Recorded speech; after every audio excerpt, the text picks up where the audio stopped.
السلام علیکم، میرے چینل پر ثاقب رضا مصطفی کے بیانات موجود ہیں۔ مزید بیانات سننے کے لیے میرے چینل کو سبسکرائب کریں۔ بہت شکریہ۔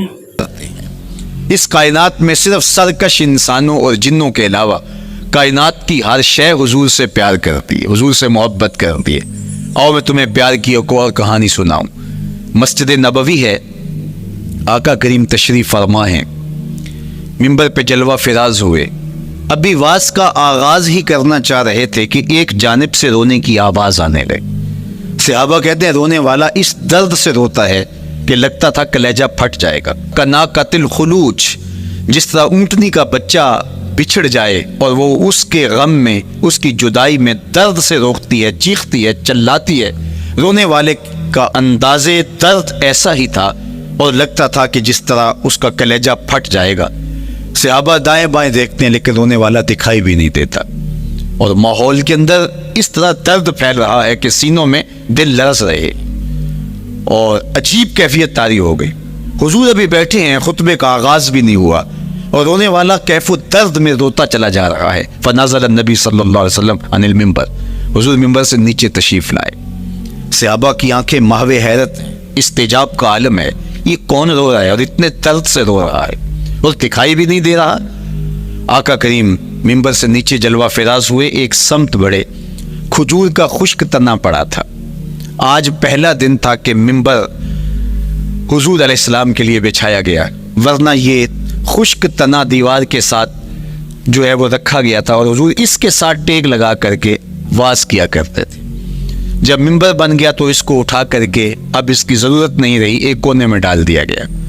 اب جو ہی حضور منبر پہ تشریف فرما ہوئے تو اس خشک تنے کا کلیجہ لرز اٹھا اور وہ ایسے روتا تھا جس طرح اونٹنی کا بچہ بچھڑ جائے اور وہ روتی ہے، اس طرح وہ خشک تنا رو رہا تھا۔ اس تنے ہنانا در ہجر رسول، زار می نالت جو ارباب عقول، جس طرح عقل والے، جس طرح جو ہے وہ فہم و ادراک رکھنے والے لوگ روتے ہیں درد سے، وہ رو رہا تھا۔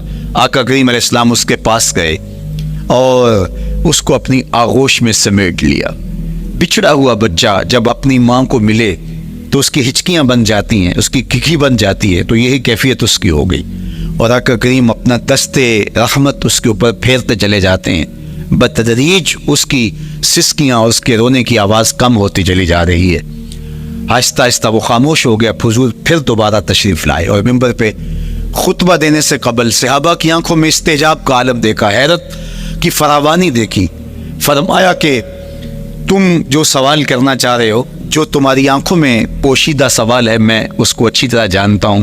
لو لم افعل ھکذا لحن الی یوم القیامہ، اگر میں منبر سے اتر کے اپنے عاشق زار کو یوں تسلی نہ دیتا، یہ قیامت تک یوں ہی روتا ہی رہتا۔ حضرت محمد بن سیرین رضی اللہ تعالیٰ عنہ کہا کرتے تھے کہ حضور کی محبت میں ایک خشک تنا بھی زار و زار روئے تو جس کے سینے کے اندر محبت بھرا دل ہے تو وہ حضور کے عشق میں آنسو کیوں نہیں بہائے گا؟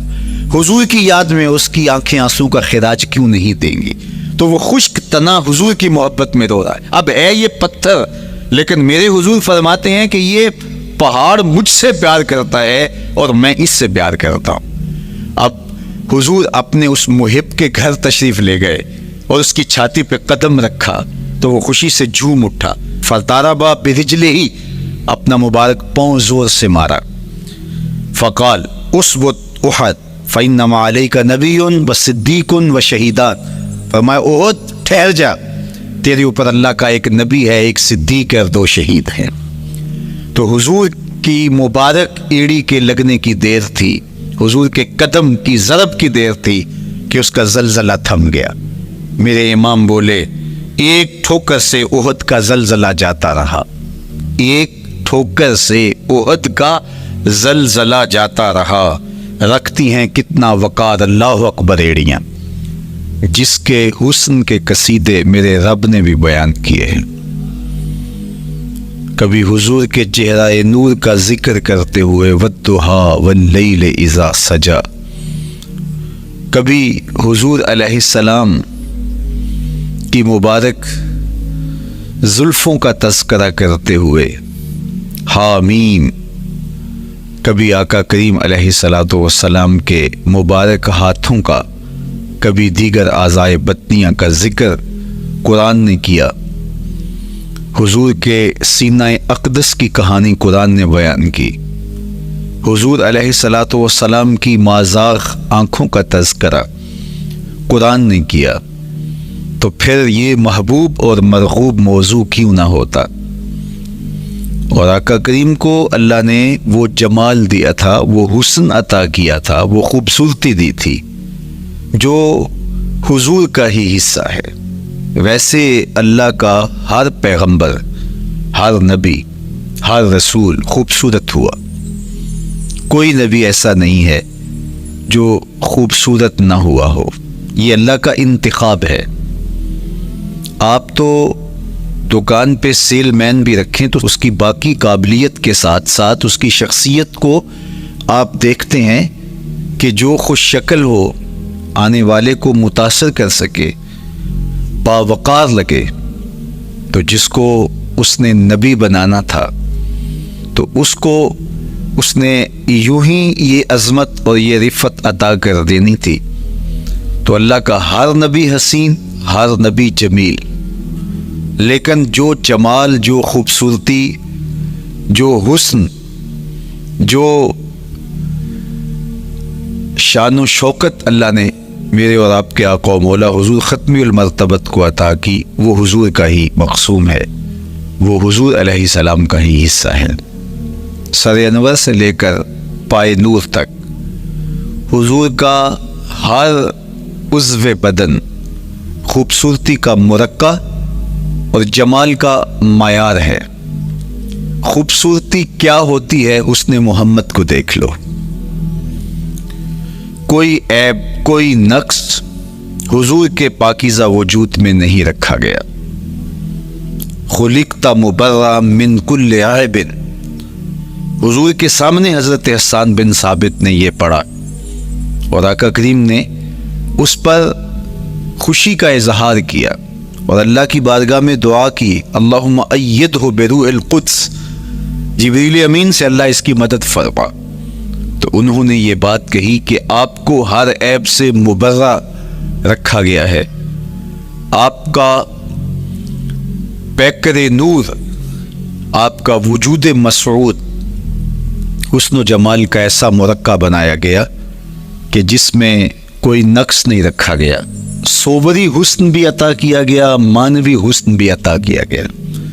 حضور کے اعضاء کا جو ظاہری حسن تھا وہ بھی اپنی مثال آپ تھا، اور جو باطنی جمال اور باطنی حسن اور باطنی کمال عطا کیا گیا تھا وہ بھی اپنی مثال آپ ہے۔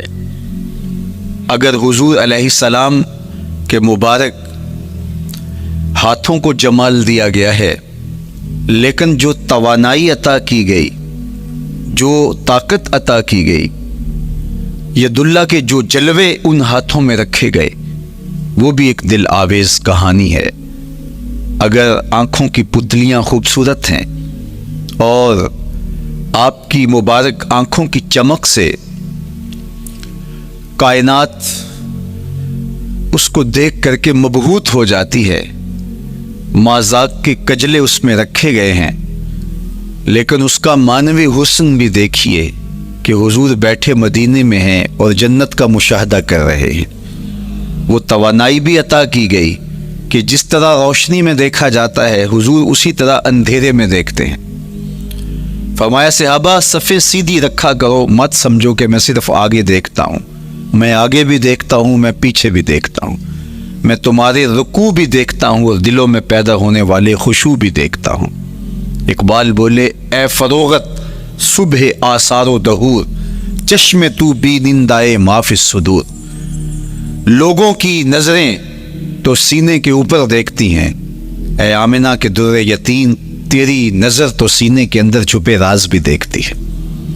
تو صوری حسن بھی اور معنوی حسن بھی اللہ نے اپنے محبوب کو عطا کیا، اور اللہ جل شانہ نے وہ جمال دیا حضور کو کہ جو دیکھتا وہ دیکھتا ہی رہ جاتا۔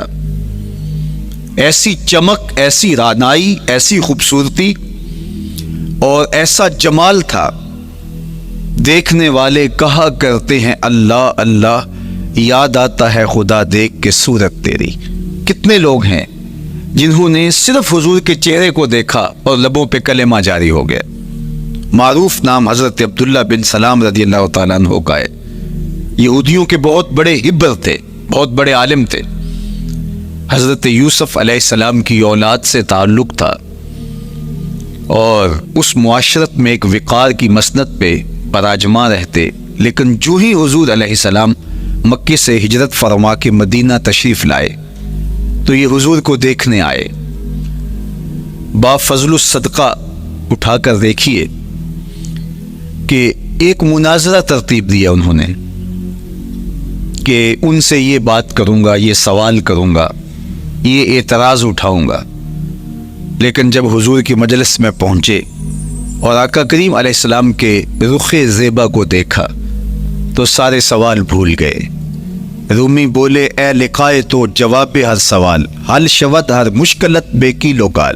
تیری ملاقات ہی تو سارے سوالوں کا جواب ہے، تیرا ایک بار دیکھ لینا ہی تو سارے مسئلے حل کر دیتا ہے۔ تو سوالات کا ایک ڈھیر اٹھائے لائے تھے، ایک گٹھڑی باندھ کے لائے تھے سر پہ رکھ کے، لیکن جو ہی حضور کو دیکھا تو وہ جو گٹھڑی باندھ کے لائے تھے اس کی گرہیں ڈھیلی ہونے لگی، پھر سوال تتلیوں کی طرح اڑنے لگے، اور حضور کو دیکھا تو کوئی سوال ہی باقی نہ رہا۔ اب آقا کریم نے فرمایا عبداللہ ابن سلام آؤ کدھر آئے ہو؟ یہ تو مناظرہ کرنے آئے تھے، سودا لینے کے لیے بازار گئے ہم، ہاتھ اس کے بکے جس کے خریدار گئے۔ لیکن جب آقا کریم نے پوچھا کہ آؤ کدھر آئے ہو تو انہوں نے کہا حضور میں آپ کا غلام بننے آیا ہوں، تیری تک کے ادامہ میں مرید ہو گئی، حضور کے ہاتھ پہ بیعت اسلام کر لی۔ اب جن لوگوں نے عبداللہ ابن سلام کو تیار کر کے بھیجا تھا وہ امید میں تھے کہ تھوڑی دیر کے بعد ہم سنیں گے کہ انہوں نے سخت سوال کیے اور مسلمانوں کے نبی ان کا جواب نہیں دے پائے، لیکن جب ان کے کانوں تک یہ خبر پہنچی کہ عبداللہ بن سلام نے تو کوئی سوال ہی نہیں کیا بلکہ وہ محبوب کی نگاہوں کا شکار ہو گئے، اور انہوں نے دیکھتے ہی حضور پر تن من سب کچھ نچھاور کر دیا اور لبوں پہ کلمہ جاری ہو گیا، تو وہ صبر نہ کر سکے اور عبداللہ ابن سلام کے پاس پہنچے اور جا کے کہا کہ تو نے یہودیت کی ناک خاک آلود کر دی، تم نے کوئی سوال کیا ہوتا، انہوں نے جواب دیا ہوتا اور پھر تم نے مان لیا ہوتا تو ہم سمجھ جاتے کہ ایک عالم تھا، علمی پیاس بجھ گئی، مطمئن ہو گیا، لیکن یہ عجیب کہانی ہے، سنا ہے تم نے کوئی سوال بھی نہیں اٹھایا، انہوں نے جواب بھی نہیں دیا، بس تم نے ان کو دیکھا اور دیکھتے ہی تمہارے لبوں پہ کلمہ جاری ہو گیا، تو یہ کیا کہانی ہوئی؟ تو عبداللہ ابن سلام نے جو جواب دیا وہ آب زر کے ساتھ لکھنے کے قابل ہے۔ انہوں نے کہا کہ یہ بات میری سمجھ میں بھی نہیں آئی، جب میں اس آقا و مولا کی چوکھٹ پہ پہنچا اور میں ان سے سوال کرنے کے لیے لفظوں کو ابھی ترتیب ہی نہیں دیا تھا کہ میری نظر ان کے جمال جہاں آرا پہ پڑ گئی۔ اب عبداللہ بن سلام کے لفظ سنیے، فرماتے ہیں فلما تبینت وجہہ عرفت ان وجہہ لیس بوجہ کذاب، جب میں نے ان کے جمال جہاں آرا کو دیکھا، چہرہ نور کو دیکھا، رخ زیبا کی زیارت کی، تو میں نے پہچان لیا یہ چہرہ کسی جھوٹے کا ہو ہی نہیں سکتا ہے۔ دیکھنے والے کہا کرتے ہیں اللہ اللہ، یاد آتا ہے خدا دیکھ کے صورت تیری۔ اللہ نے صورت ہی ایسی بنائی، جمال ہی ایسا دیا، خوبصورتی ہی ایسی دی کہ جو حضور کو دیکھتے وہ دیکھتے ہی رہ جاتے۔ شہر مدینہ میں حاضر ہوتے ہیں تو وہ احد پہ تو ضرور جاتے ہیں، حضرت امیر حمزہ کے مزار پہ حاضری دینے کے لیے اور اس جبل احد کو دیکھنے کے لیے، اور یقین جانیے گا جبل احد کو جب ہم دیکھتے ہیں تو عجیب کیفیات میں ڈوب جاتے ہیں۔ میں تو وہاں دوستوں کو کہا کرتا ہوں کہ آج پورا مدینہ بدل گیا ہے، یعنی اس کی وہ صورت، وہ کچے مکان، وہ گروندے، وہ گھر، وہ کوچہ و بازار، وہ کچی سڑکیں، وہ ماحول آج وہ آپ کو نظر نہیں آ رہا۔ جہاں کچے مکان تھے، جن کے اوپر چھت کھجور کے پتوں کی پڑی تھی، وہاں عالی نصب پلازے آپ کو نظر آتے ہیں، فلک پوس آپ کو ہوٹل نظر آتے ہیں، وہ کچی سڑکیں آج آپ کو وہاں دکھائی نہیں دیتی، وہاں تارکول کی بچھی ہوئی سڑکیں دکھائی دیتی، خوبصورت پتھر لگے ہوئے آپ کو نظر آتے ہیں، وہ ممیاتی ہوئی بکریاں، وہ جگالی کرتے ہوئے اونٹ آج آپ کو وہاں دکھائی نہیں دیتے، وہ ماحول آپ کو نظر نہیں آتا۔ تو پرانا مدینہ اگر ڈھونڈنے نکلیں بھی تو ظاہر ہے اگرچہ ان پختہ اور خوبصورت عمارتوں کے اندر بھی عکس جمال محمد کا پڑ رہا ہے، لیکن وہ پرانا دور اگر آپ تلاش کرنا چاہیں تو وہ آپ کو وہ چیزیں نہیں ملتی۔ لیکن جب آپ احد پہ جاتے ہیں تو میں دوستوں کو کہتا ہوں اس احد کو جی بھر کے دیکھ لو، اس پہ ڈائریکٹ میرے حضور کی نظریں پڑی ہوئی، یہ بدلا نہیں، یہ 14 صدیوں سے جیسا تھا آج بھی ایسا ہے، اس پہ میرے حضور کی نظریں ڈائریکٹ پڑی ہوئی ہیں، اور آقا کریم علیہ الصلوۃ والسلام نے اس کو یوں دیکھا ہے۔ تو یہ احد حضور سے محبت کرنے والا ہے، حضور سے پیار کرنے والا ہے، اور اس پیار کی وجہ سے یہ پتھر قیامت کے دن جنت میں جائے گا، یہ پہاڑ جنت میں جائے گا۔ یار اگر ایک پہاڑ حضور سے پیار کر لے تو وہ مکین جنت بن جاتا ہے، اور اگر حضور کا غلام ایک عاشق حضور سے محبت کرے تو اللہ اس کو کتنے درجے عطا فرمائے گا۔ تو آقا کریم نے زور سے قدم مارا اور فرمایا احد ٹھہر جا، تیرے اوپر اللہ کا ایک نبی ہے، ایک صدیق ہے، اور 2 شہید ہیں۔ اللہ اکبر۔ تو یہ حضور علیہ الصلوۃ والسلام کے مبارک قدم کی شان ہے، یہ حضور کے مبارک قدم کا جمال ہے اور اس کی خوبصورتی ہے۔ غزوہ ذات الرقاع کے اندر حضرت جابر کا اونٹ چلتے چلتے تھک گیا، سفر لمبا تھا اور اونٹ کمزور تھا، تو چلتے چلتے اس کو تھکن ہو گئی، اب وہ قافلے سے پیچھے رہتا چلا جاتا ہے۔ تو اس نے حضور کی خدمت میں عرض کی، یا رسول اللہ یہ اونٹ تھک گیا ہے اور میں قافلے کے ساتھ چل نہیں پا رہا۔ تو آقا کریم علیہ الصلوۃ والسلام نے اپنے مبارک قدم سے اس اونٹ کو ٹھوکر لگائی، فَنَشِطَ حَتَّى كَانَ مَا يَمْلِكُ زَمَامَهُ۔ حضرت جابر کہتے ہیں اس کی لگام سنبھالی نہیں جاتی تھی، اتنا تیز چلتا تھا۔ یار جس کے قدموں کی ٹھوکر سے یہ توانائی آ جائے، اس کے ہاتھوں کی توانائی کا حال اور کیا۔ تو اللہ نے صرف حضور کے مبارک قدموں کو صوری حسن ہی نہیں دیا تھا، مانوی جمال اور توانائی بھی عطا فرمائی تھی۔ حضور علیہ السلام کے چچا جناب ابو طالب کہتے ہیں کہ میں حضور علیہ السلام کے ساتھ تھا، تو راستے میں ذی المجار کی منڈی آئی اور وہاں حالات ایسے تھے کہ پینے کے لیے پانی دستیاب نہیں تھا۔ تو میں نے کہا کہ اتشت ولیس عندی ماء، مجھے تو سخت پیاس لگی ہے اور پانی بھی پاس نہیں ہے۔ فنزل النبی صلی اللہ علیہ وسلم وضرب بقدمہ الارض فخرج الماء فقال اشرب، تو حضور نے اپنے مبارک پاؤں سے زمین پر ٹھوکر لگائی، چشمہ پھوٹ پڑا ہے، اور آقا کریم نے فرمایا چچا پانی پی لیجیے۔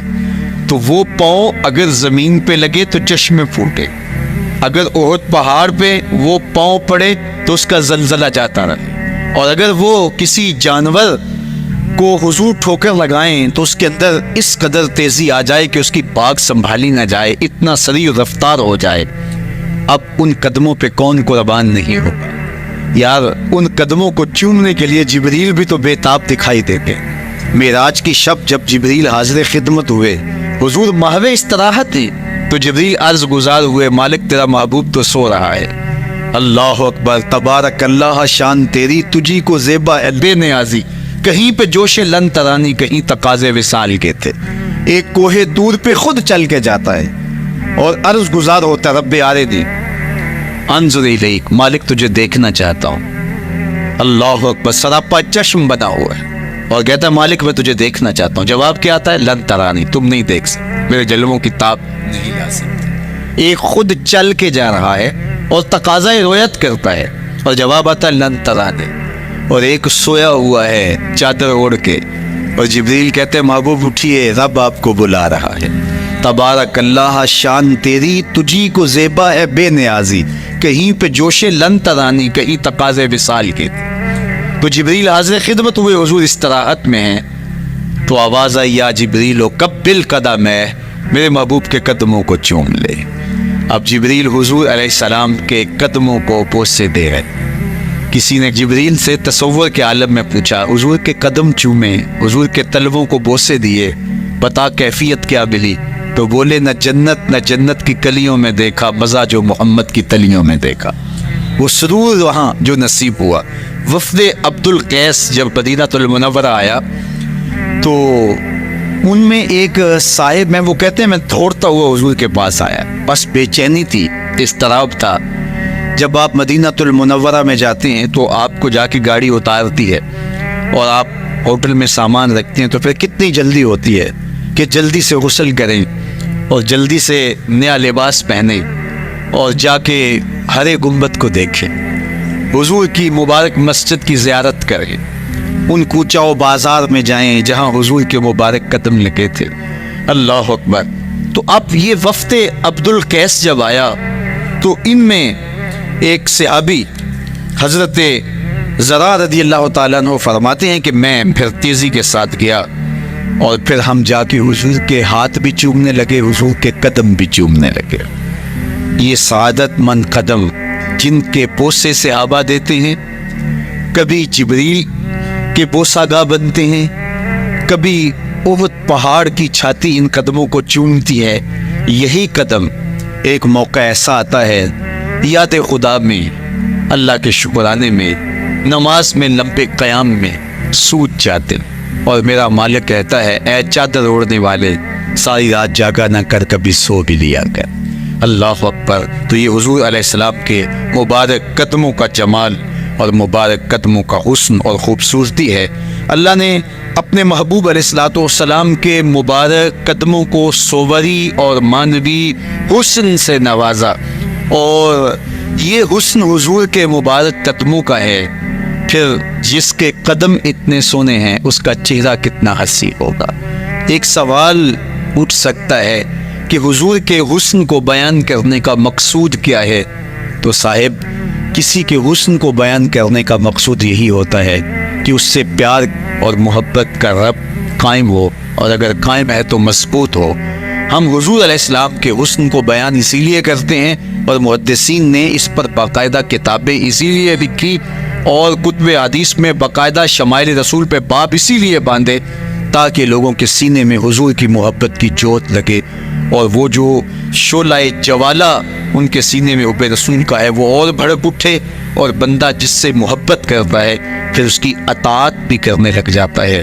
تو جو محبوب اتنا سونا ہے, اتنا جمال آفرین ہے, اور جس کے قدم اتنے سونے ہیں, پھر اس کے نقش قدم کو کیوں نہ تھام لے, اس کے نقوش پاک کو خضرا کیوں نہ بنا لے, پھر ان کے اٹھنے والے قدموں پر اپنی زندگی کیوں نچھاور نہ کر دیں. اگر سر پہ رکھنے کو مل جائے نقش نال حضور تو کہیں کہ ہاں تاجدار ہم.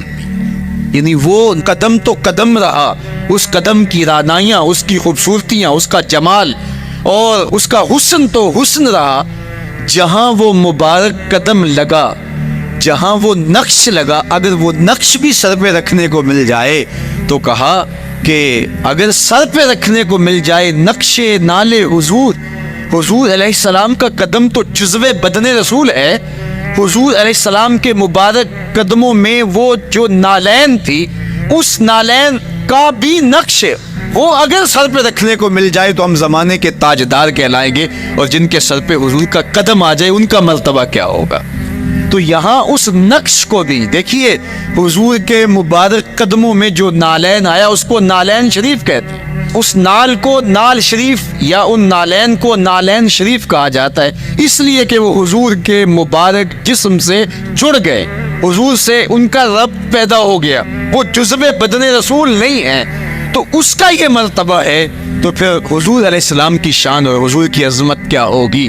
اللہ اکبر. کتنے لوگ تھے کہ جنہوں نے محض حضور کو دیکھا, پھر اس کے بعد لب کھلے تو کلمہ ہی جاری ہوا. وہ خوبصورتی اور وہ جمال اللہ نے اپنے محبوب کو عطا کیا.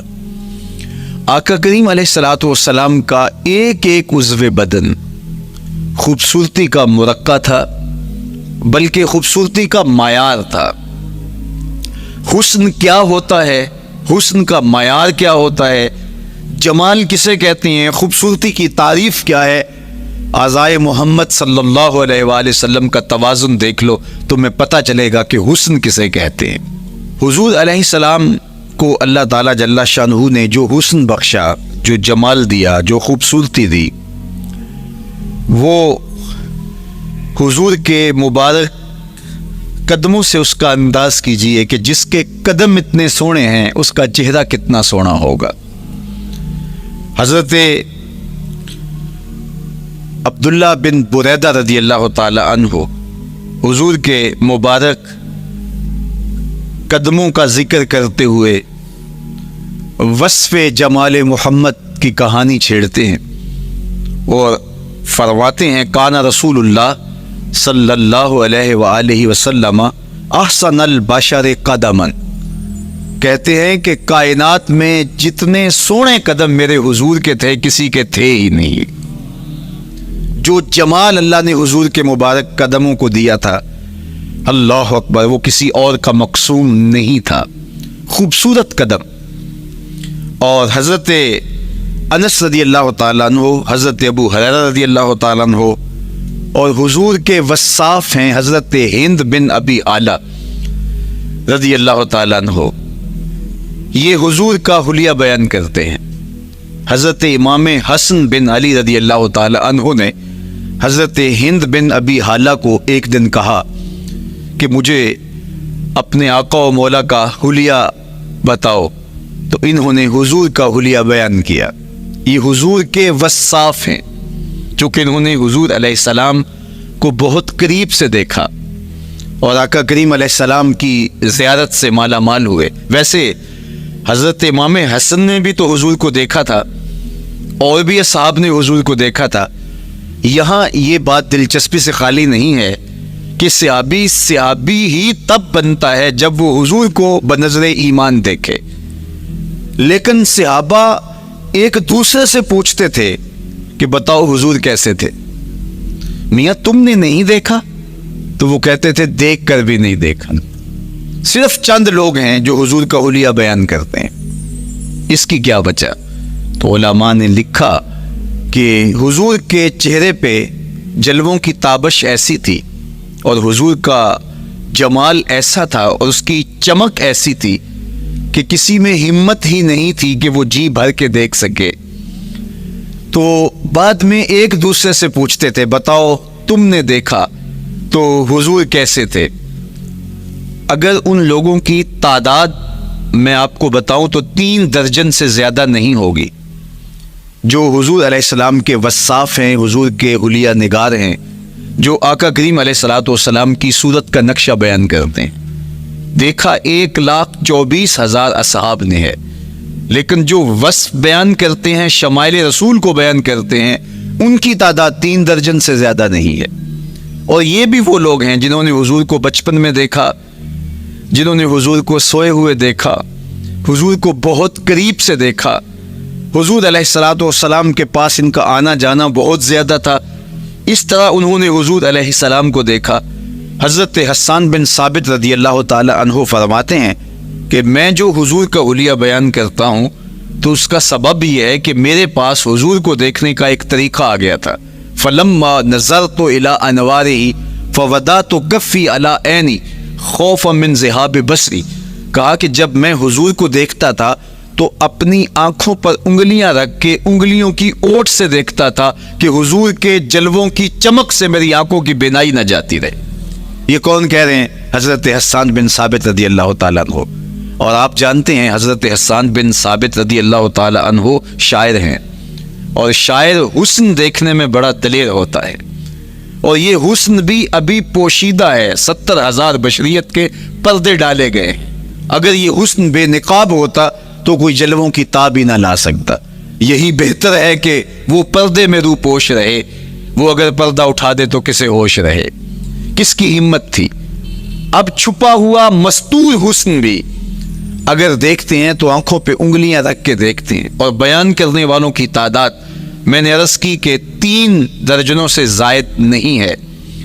تو یہ وہ لوگ ہیں جنہوں نے حضور کو دیکھا۔ اب امام حسن پوچھ رہے ہیں حضرت ہند بن ابی اعلیٰ رضی اللہ تعالی عنہ کو کہ آپ نے حضور کو دیکھا تو مجھے بتائیے میرے نانا کا جمال کیسا تھا؟ تو حضرت ہند بن ابی اعلیٰ نے حضور کا حلیہ بیان کیا۔ تو جب حضور کے قدموں کی کہانی انہوں نے بیان کی تو حضرت ہند بن ابی حالہ نے کہا کان نبی صلی اللہ علیہ وآلہ وسلم شسن القدمین والکفین، حضور علیہ السلام کے مبارک قدم اور حضور کی ہتھیلیاں پرگوشت تھے۔ یہ حضور علیہ السلام کے مبارک قدموں کا جمال بیان کرتے ہیں۔ اللہ اکبر۔ اور حضور علیہ السلام کے قدموں کے بارے میں امام ترمذی جو شمائل میں حدیث لائے ہیں اس میں انہوں نے یہ بھی بیان کیا کان رسول اللہ صلی اللہ علیہ وسلم مسیح القدمین، حضور علیہ السلام کے مبارک قدم ملائم تھے، خوبصورت تھے، کھردرے نہیں تھے، کوئی پھٹن نہیں تھی۔ عمومی طور پہ قدم پھٹ جاتے ہیں اور ایڑیاں بہت سارے لوگوں کی پھٹ جاتی ہیں تو وہ خوبصورتی باقی نہیں رہتی، تو وہ کہتے ہیں کہ حضور مسیح القدمین تھے، اور جب آقا کریم علیہ الصلوۃ والسلام کے مبارک قدموں پہ پانی ڈالا جاتا تو وہ ڈھل کے نیچے چلا جاتا۔ یہ تھا حضور کے قدموں کا حسن اور حضور کے قدموں کا جمال۔ اچھا، آقا کریم علیہ السلام کی جو مبارک ایڑیاں تھیں وہ زیادہ پرگوشت نہیں تھی، ان کے اوپر گوشت زیادہ نہیں چڑھا تھا، اس لیے کہ ایڑیوں کا زیادہ پرگوشت ہونا ایڑیوں کے حسن کو زائل کر دیتا ہے۔ حسن کا مرقع ہی جمال مصطفیٰ ہے، تو اس لیے اللہ نے ایک ایک عضو کو تراش کر کے بنایا ہے، بلکہ پوچھ پوچھ کے بنایا ہے، جس طرح حسان بن ثابت رضی اللہ تعالی عنہ کہتے ہیں کأنک قد خلقت کما تشاء، محبوب مجھے تو یوں لگتا ہے جس طرح آپ کے رب نے آپ کو آپ سے پوچھ کے بنایا ہے کہ محبوب بتاؤ کہ میں آپ کے اعضاء کو کیسے توازن اور کیسے حسن اور کیسے جمال دوں۔ تو حضور کی مبارک ایڑیاں یہ پرگوشت نہیں تھیں، باقی حضور کے پاؤں پرگوشت تھے اور کوئی پھٹن نہیں تھی، بالکل نرم گداس اور بالکل جو ہے وہ ملائم تھے، اور جب پانی ڈالا جاتا تو پانی ڈھل کے نیچے ایک سیکنڈ میں آ جاتا۔ یہ اللہ نے محبوب کو حسن دیا۔ حضرت ہند بن ابی حالہ نے کہا کہ حضور کے مبارک تلوے جو تھے وہ درمیان سے اٹھے ہوئے تھے، ایڑیوں سے لے کر کے انگلیوں تک یہ تلوہ کہلاتا ہے، جو اس کا نچلا حصہ جو زمین سے مس کرتا ہے، اور اس میں جو درمیان والا حصہ ہے یہ اٹھا ہوا ہو اور بالکل پاؤں سیدھا نہ ہو تو یہ پاؤں کا حسن ہے۔ پاؤں کا بالکل سیدھا ہو جانا یہ پاؤں کے حسن کو زائل کر دیتا ہے۔ اس میں تھوڑا سا خم ہو، جب چلے تو انگلیاں اور پنجے کا جو ہے وہ آگے والا حصہ زمین پہ لگے اور ایڑی لگے، اور درمیان والا حصہ زمین پہ نہ لگے، تو یہ حسن ہوتا ہے کسی کے پاؤں کے تلوے کا۔ اللہ نے محبوب کے مبارک قدم کی پشت کو بھی حسن دیا، حضور کے تلووں کو بھی حسن دیا، حضور کی ایڑیوں کو بھی حسن دیا۔ سائل الاطراف، حضور کی مبارک انگلیاں قدرے لامبی تھی، اور یہ حسن ہوتا ہے۔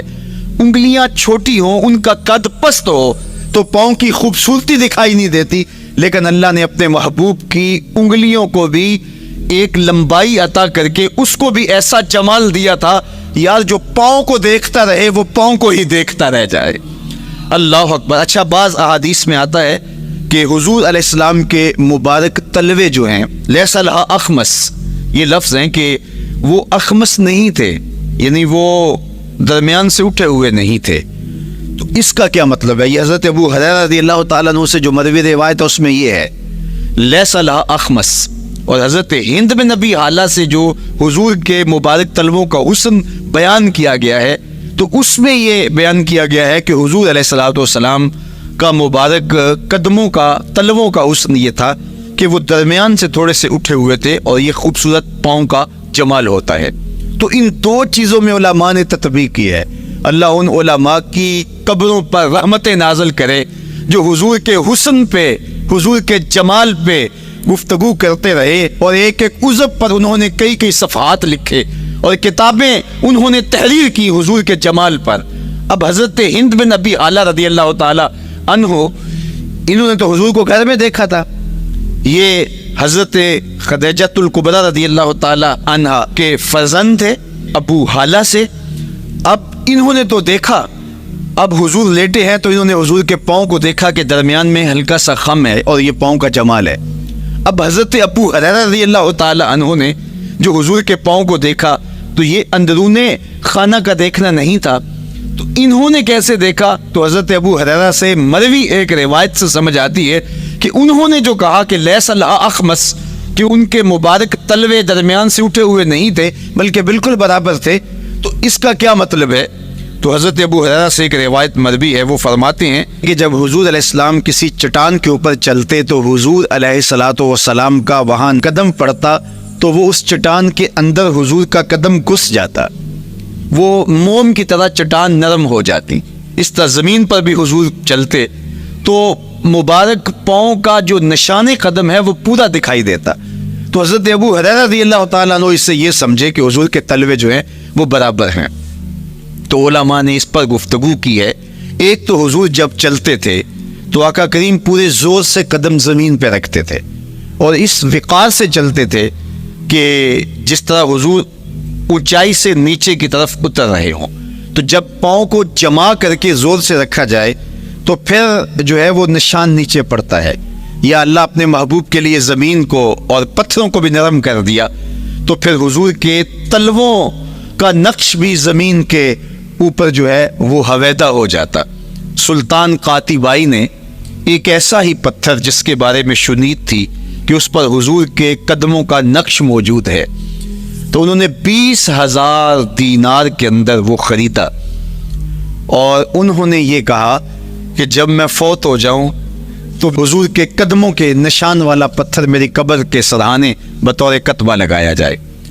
علامہ شہاب الدین خفاجی علیہ رحمہ لکھتے ہیں ہوا موجود الی الآن، وہ اپنے دور میں کہانی بیان کہتے ہیں وہ آج بھی سلطان قاتیبائی کی قبر کے سرہانے وہ پتھر نصب ہے جہاں حضور کے قدموں کے نشان موجود ہیں۔ اللہ اکبر۔ تو آقا کریم علیہ الصلوۃ والسلام کے مبارک تلوے، حضور علیہ السلام کی کم گوشت تراشی ہوئی ایڑیاں اور مسیح القدمین، حضور علیہ السلام کے ملائم نرم گداز پاؤں، ان کا حسن اور ان کا جمال، اور آقا کریم علیہ السلام کے قدموں کی انگلیاں جو قدرے لمبی تھی اور ان میں جو درمیان والی انگلی تھی وہ زیادہ لمبی تھی، اس پر حضرت میمونہ بنت کردم رضی اللہ تعالی عنہا اس انگلی کا حسن بیان کرتی ہیں، کہتی ہیں مجھے شوق ہوا کہ میں حضور کو دیکھوں، تو اپنے والد گرامی کے ساتھ حجۃ الوداع کے موقع پر میں بھی سعادت حج پا رہی تھی، تو حضور کو ملنے کے لیے جب ہم پہنچے تو آقا کریم اونٹنی کے اوپر سوار تھے، ناکہ پر جلوہ فراز تھے، تو میرے میں ہمت نہ ہو سکی کہ حضور کے چہرے کو دیکھ سکوں۔ ایسا جلوہ، ایسا جمال، اللہ اکبر، اور ایسا روپ اور ایسی چمک چہرے کی اور تابشیں تھی کہ میرے اندر ہمت نہ ہو سکی کہ میں حضور کے چہرہ نور کو دیکھ سکوں۔ اب آقا کریم اونٹنی پہ سوار تھے تو میں حضور کے مبارک پاؤں کو دیکھنے لگی، میں بس حضور کے پاؤں کا جمال اور خوبصورتی دیکھنے لگی، اسی میں کھو گئی۔ اب حضرت میمونہ بنت کردم رضی اللہ تعالی عنہا حضور کے مبارک قدموں کی ایک انگلی کا حسن بیان کرتی ہے۔